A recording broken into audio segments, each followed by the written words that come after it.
हर हर महादेव, जय गुरुदेव, ओम नमः शिवाय।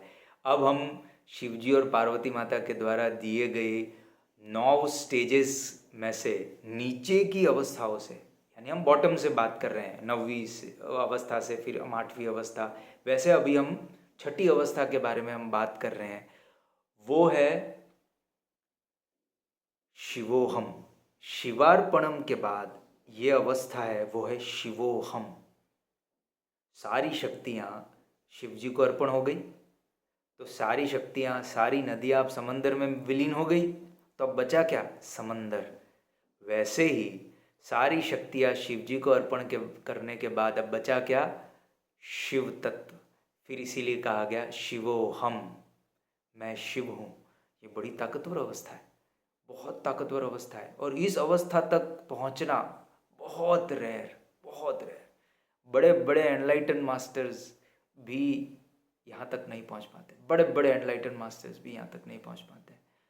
मैं नाम नहीं लेना चाहता हूँ क्योंकि किसी की भावनाओं को आहत नहीं करना चाहता, पर क्योंकि मैं बोलूँगा तो सत्य बोलूँगा, इसीलिए नाम के रेफरेंस, जो नहीं पहुँच पाए उनका नाम नहीं लेंगे, है ना। जो नहीं पार कर पाए उनका नाम नहीं लेंगे, जो पहुँचे उनके बारे में हम बात करेंगे। जैसे एक रेफरेंस के तौर पे ओशो बोध की अवस्था को पार कर गए थे, पर ये जो शिव और शक्ति की अवस्था थी, यहाँ पे आके ओशो फंस गए, और शिव और शक्ति को जो बैलेंस करने वाला जो स्टेज था, वहाँ से ओशो आगे नहीं बढ़ पाए। इसीलिए फिर वो उसी अवस्था में अटक के रह गए, और फिर उनका शरीर छूट गया। आई होप वो नेक्स्ट जब प्लेटफॉर्म आएगा तब उनको वापस से गेम, ये तो गेम वैसे ही होता है ना, जहाँ आउट हुए वहाँ से रिज्यूम होगा, तो आगे और वो बेहतर मास्टर, क्योंकि 9 की 9 स्टेजेस को मास्टर जो करता है वही कंप्लीट एनलाइटन व्यक्ति होता है ना। पार सबको करना ही है, आप फिर कोई भी होने दो। कृष्ण भगवान को 9 की 9 अवस्थाएं पार करनी पड़ी, और एक ही जन्म में वो भी पार नहीं कर पाए थे। उन्होंने भी डिफरेंट लाइफ लाइफ टाइम में आए, वो अलग अलग जन्मों में आए, और हर बार उन्होंने अपने लेसन सीखे। वैसे हम भी, आप और हम भी हैं, कितने जन्म पहले भी आए, हमने अपने लेसन सीखे और हम ग्रोथ करते गए। वैसे हर ऊर्जा के लिए नियम सेम है। प्रकृति के लिए कृष्ण को कोई अलग से प्रिविलेज नहीं है, कृष्ण भगवान को कोई अलग से प्रिविलेज नहीं है, राम भगवान को कोई अलग से प्रिविलेज नहीं है, शिव जी को कोई अलग से प्रिविलेज नहीं है, मुझे कोई अलग से प्रिविलेज नहीं है। प्रकृति के लिए शिव जी में और एक आम आदमी में कोई फर्क नहीं है। वो आम आदमी से ही, आम व्यक्ति से ही अपने अंदर के परमात्मा तत्व को जगा कर शिवत्व को प्राप्त हुए, और अपने अंदर के शिवत्व को वो एक बेस्ट लेवल पे लेके गए, और अनंत करुणा की वजह से उन्होंने हजारों लाखों करोड़ों लोगों के जीवन में ऐसा ट्रांसफॉर्मेशन लेके आए। इसीलिए फिर लोग उनके प्यार में पड़ते हैं, है ना, क्योंकि वो ऐसा दिया है। सगे बाप की हम नहीं सुनते हैं, और हम शिव जी से प्यार करते हैं, कुछ दिया होगा तभी तो उन्होंने दिया क्या? शिव जी और पार्वती माता ने मिल के ये 9 अवस्थाएं दी, और ये 9 अवस्थाओं से हजारों लाखों लोगों को, करोड़ों लोगों को, आप पूरा काउंटिंग करो, करोड़ों लोगों के जीवन में ये ट्रांसफॉर्मेशन आया। वो शिव जी और पार्वती माता के कृपा से, प्रेम से, ज्ञान से उनके जीवन में यह क्रांति आई। तो ये अवस्था कौन सी है?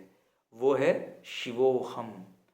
आप फिर परमात्मा अपने अंदर देखना शुरू करते हैं। फिर अभी तक तो पढ़ाई जो है वो बेसिक पढ़ाई चल रही थी। अभी तक तो हम अपने आप को शुद्ध करने का काम कर रहे थे, अपने अंदर की शक्ति को शांत करने का काम कर रहे थे, मन को विकार रहित करने का काम कर रहे थे, ताकि मन शून्य अवस्था पे आए। अब शिवार्पणम के बाद शिवोहम की अवस्था आती है, आप परमात्मा के दर्शन खुद में करना शुरू करते हैं।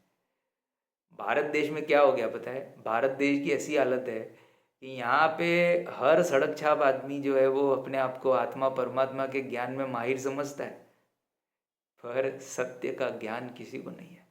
बातें यहाँ के पंडितों ने, पंडित यानी मैं पोंगों की बात कर रहा हूँ, कृष्ण भगवान ने भगवत गीता में पंडित शब्द आत्मज्ञानियों के लिए यूज़ किया था, पर आज तो पंडित शब्द जाति से जुड़ के रह गया है, जबकि इसका जाति से कुछ लेना देना नहीं है।